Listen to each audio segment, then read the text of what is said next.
ये बहुत बड़ी खबर है। राहुल एवेन्यू कोर्ट ने आरोप तय कर दिए। 2 धाराओं में बृजभूषण के खिलाफ आरोप तय किए गए हैं। महिला पहलवान यौन शोषण मामले में आरोप तय किए गए। बृजभूषण से जुड़ी बड़ी खबर है।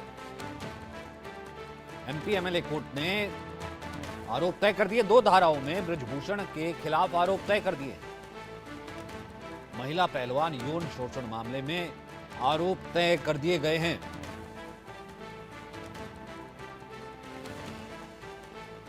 दो धाराओं में बृजभूषण के खिलाफ आरोप तय कर दिए गए।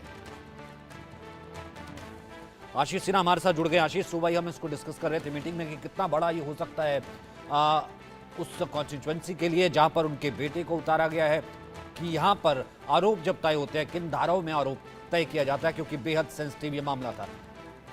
देखिए, बेहद गंभीर धाराओं में ये आरोप तय किए गए हैं बृजभूषण के खिलाफ। और ये तय मान के चलिए कि केसरगंज में लोकसभा सीट है जहां से उनके बेटे उम्मीदवार हैं, वो सीट प्रभावित हो गई। और सबसे अहम बात है कि भारतीय जनता पार्टी ने उनके बेटे को टिकट दिया बृजभूषण को ना देके, क्योंकि ये लगभग तय था कि बृजभूषण के खिलाफ आरोप तय होंगे। अब हम ये दर्शकों को बता देते हैं कि कौन कौन सी धाराओं में आरोप तय हुए हैं। पहली धारा है 354, यानी किसी महिला की गरिमा को ठेस पहुंचाने के इरादे से उस पर हमला करना या फिर आपराधिक बल का प्रयोग करना।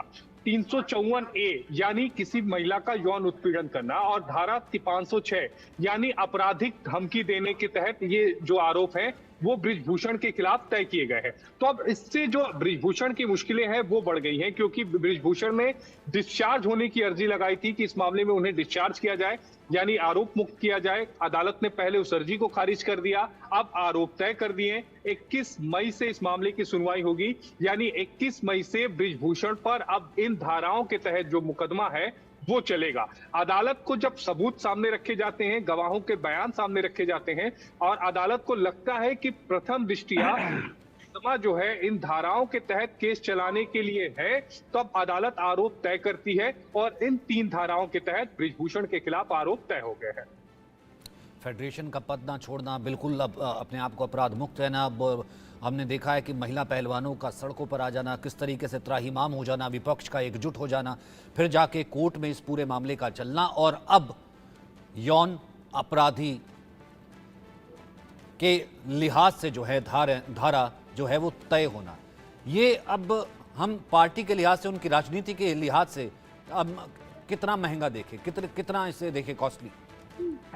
नहीं, देखिए, महंगा तो है ही, क्योंकि जो धाराएं हैं वो बेहद गंभीर धाराएं हैं और ये वो धाराएं हैं जिससे अभी तक वो अपने आप को बचाते रहे हैं।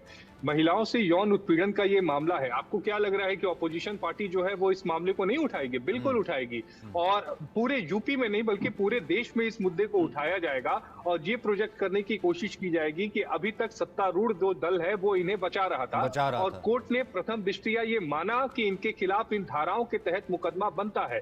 जैसा मैंने पहले कहा कि जब तक कोर्ट को ये ना लगे प्रथम दृष्टया सबूत को देखने के बाद और गवाहों के बयान सुनने के बाद कि हाँ इनके खिलाफ मामला बनता है, तब तक आरोप तय नहीं किए जाते हैं। आरोप तय करने का मतलब ही यही है कि अब इन्हें इन सारे आरोपों के तहत जो मुकदमे की कार्रवाई होगी उसका सामना करना पड़ेगा। क्योंकि बृजभूषण ये कह रहे हैं कि वो निर्दोष हैं, तो उन्हें अदालत में अब ये साबित करना पड़ेगा। अगर ये निर्दोष हैं तो उन्हें अदालत में ये साबित करना पड़ेगा।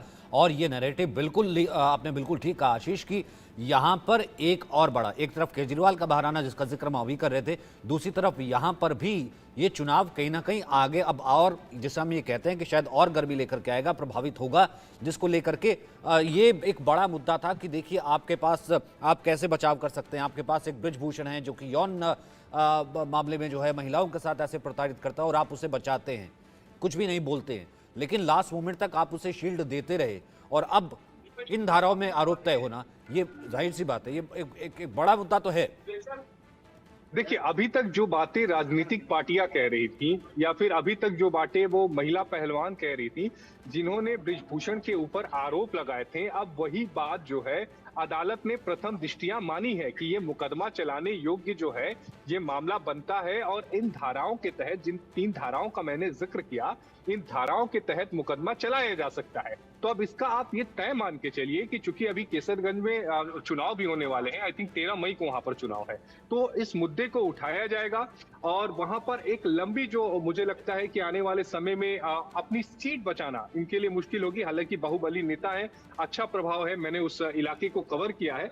लेकिन चूंकि अब आरोप इतने गंभीर हैं, तो अब देखना यह होगा कि बृजभूषण की तरफ से सफाई में क्या कुछ कहा जाता है। लेकिन अभी तक अदालत में जितनी भी अर्जी